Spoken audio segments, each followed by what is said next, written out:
Hi, my name's Hannah Nunn and I'm a nutritional therapist specialising in age-related macular degeneration. Today we're going to be talking about blood sugar. We're going to talk about how we normally control blood sugar levels in the body, what can go wrong, and then the implications that has for our health and in particular the health of our eyes. So why do we want to talk about blood sugar and focus on that in particular? Well, research shows that high glycemic diets increase your risk of macular degeneration and increase risk of progressing to late stage macular degeneration and wet macular degeneration. Now, what do we mean by a high glycemic diet? Glycemic index is the ability of a food to raise your blood sugar.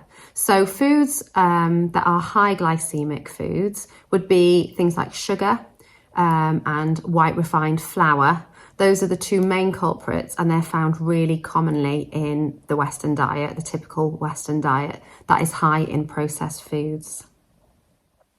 So the issue with high glycemic foods such as sugar and refined carbohydrate is that they're broken down very quickly into sugars in the digestive system and absorbed rapidly, causing a spike in blood sugar levels.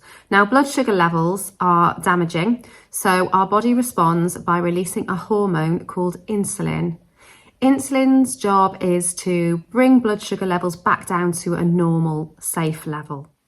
So it does this by encouraging cells to take up sugar to use as energy, and any surplus sugar is pushed into fat for storage. So insulin is your fat storage hormone, and we'll come back to that later. So if blood sugar rises too high, too fast, then we release excess insulin, and that causes our blood sugar to come crashing right back down low again. Now, low blood sugar is also a dangerous state to be in. So the body responds by releasing a second hormone called adrenaline. Now, I think most of you have probably heard of adrenaline and know that it's one of our stress hormones, and it's associated with our fight or flight response. And this is why low blood sugar can make you feel anxious, irritable, it affects us sleeping, and it can cause high blood pressure. So this is one of the reasons why sugar can become very addictive. If you imagine you're in this state of high adrenaline and then you have a sugar hit or a carbohydrate hit, you're going to feel nice and calm again. Now, this swinging between high blood sugar and low blood sugar throughout the day is referred to as a blood sugar roller coaster. And it's not a very efficient way to fuel our bodies. What we really want is a nice, steady supply of fuel, just like you would in a car. So if this goes on over a long period of time, we develop something called insulin resistance. And this is where our cells stop listening to the hormone insulin. We have to release more and more insulin in order to get the same reaction. So over time, this results in higher blood sugar levels and higher insulin levels. As we've already mentioned, insulin is the fat storage hormone. With high levels of insulin in the blood, we're shunting all the sugar into fat storage, but we're not able to break down that fat to use it as energy. So we're deprived of fuel because we can't access our energy stores. We're probably feeling fatigued, tired, and our brain is telling us to eat more. So we're hungry all the time, but we just continue to gain weight and continue to feel tired. It's not a good state to be in. So insulin resistance is the early stage of the development of type 2 diabetes. Type 2 diabetes is complete loss of control of your blood sugar levels. Insulin resistance, also known as metabolic syndrome, is the early stage of this. So how do high blood sugar levels affect our eyes in particular and the development of age-related macular degeneration? Well, sugar is seriously sticky stuff. It literally sticks to things in the body, causing damage. And it damages the lining of our blood vessels. And this includes the small blood vessels in the eye. This damage leads to inflammation and eventually scarring, and we get thickening of the walls of the blood vessels and narrowing of the blood vessels. So you can imagine how this will affect nutrients getting into the eye, oxygen getting into the eye, and toxins and waste products getting out of the eye. Sugar reacts with proteins to form advanced glycation end products, or AGEs. The presence of these compounds encourages the development of wet AMD. And these compounds have also been found within drusen, which are a characteristic of AMD. Sugar is simply pro-inflammatory, and it's not just associated with the development of age-related macular degeneration. It is, of course, also associated with heart disease, Alzheimer's disease, and cancer, just to name a few. So if you're one of those people who feels pretty tired and sluggish all the time, maybe you're hungry all the time, you crave sugar, you don't feel satisfied unless you have that sweet dessert following your meal. Maybe you've gained weight, especially around the middle. You also may have a tendency for other addictions such as coffee, smoking, alcohol. These can all be signs that you may be insulin resistant or just in need of balancing your blood sugars better. The good news is that insulin resistance and even type 2 diabetes is reversible in many people. Here are some top tips for improving blood sugar control. Replace all refined carbohydrates with complex carbohydrates, such as root vegetables, whole grains, beans, pulses. They're high in fibre and also higher in vitamins and minerals. Eat a balanced meal. Having protein, fat and fibre alongside your carbohydrate will slow absorption of sugar into the bloodstream and avoid that blood sugar spike. Fill half your plate with vegetables and have a palm-sized amount of protein with every meal.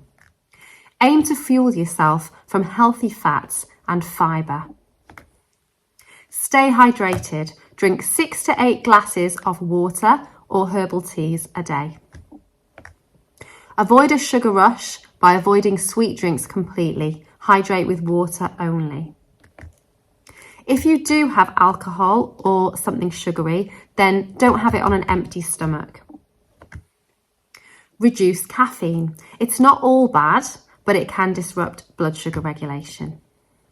Beware of dairy products. Now think about it. Milk was designed to make baby animals grow fast and gain weight. It contains growth promoters, and these can contribute to the development of insulin resistance.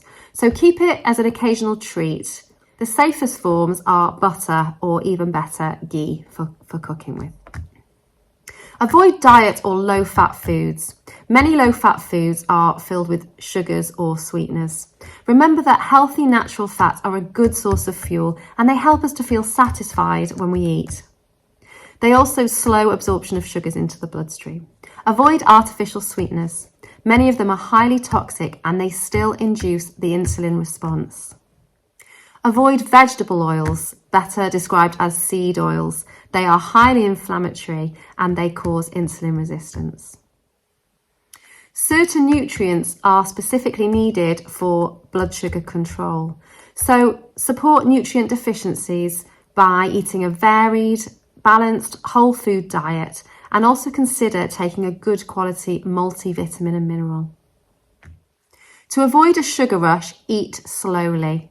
Also, chewing thoroughly will mean we extract more nutrients from that food. Avoid snacking between meals. Eating little and often is a big no. That is just keeping blood sugar levels and insulin levels topped up.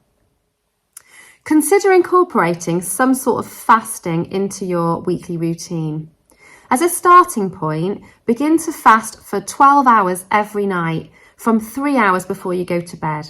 So for example, if you go to bed at 10 p.m, stop eating at 7 p.m. and don't eat your breakfast until 7 a.m. the next morning. Exercise. It lowers blood sugar, improves insulin resistance and burns fat.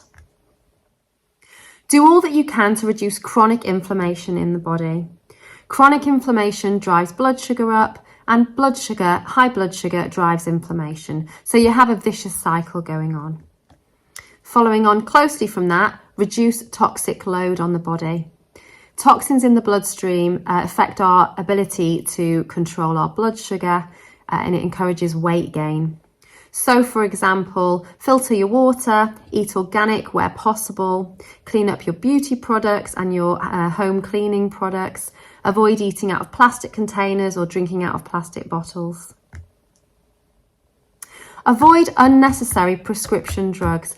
Some prescription drugs cause insulin resistance. However, please do not come off any prescription medications without discussing this with your medical doctor. Do everything you can to bring down stress levels. Cortisol and adrenaline, our stress hormones, directly affect blood sugar, so we do not want to be running on these stress hormones all the time. And finally, practice good sleep hygiene. Have a good sleep routine every night and guard your sleep, because lack of sleep has been shown to contribute to insulin resistance. So I hope you found that interesting and helpful today. If you want to know more about this topic or about other ways you can help yourself with your age-related macular degeneration through diet and lifestyle, then please do not hesitate to get in touch. The details are down below. If you've liked the video, please comment below and click the like button. And if you want to hear more from me, please subscribe to my channel. Thank you so much for listening. Bye-bye.